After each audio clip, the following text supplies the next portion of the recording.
चन्द्रशेखर चन्द्रशेखर रक्षमान् रत्नसानुसरासनं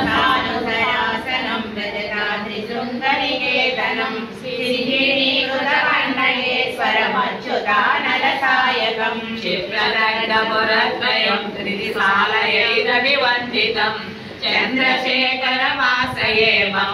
करिष्यति वै यमः पञ्चपादवपुष्पगन्धपदाम्बुजद्वयशोभितं काललोचनजातपापकदग्धमन्मदविग्रहं भस्मदिग्धकळेवरं भवनासनं भवमाव्ययं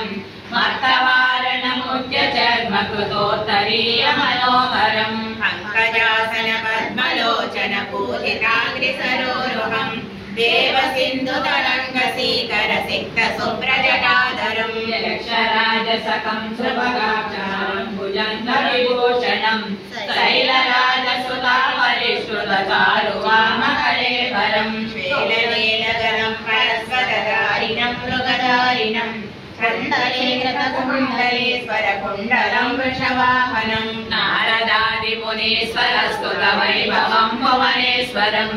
अन्धकान्तकमासितामरपादवं समनान्तकं भेषजं भवरोगिणामखिलापदामपहारिणं दक्षयज्ञविनाशनं त्रिगुणात्मकं त्रिविलोचनं मुक्तिमुक्तिफलप्रदं सकलाङ्गसङ्गनिमर्षणं भक्तवत्सलमर्चितं निधिमक्षयं हरितं करं सर्वभूतपतिं परात्परमप्रेमेयमनोत्तमं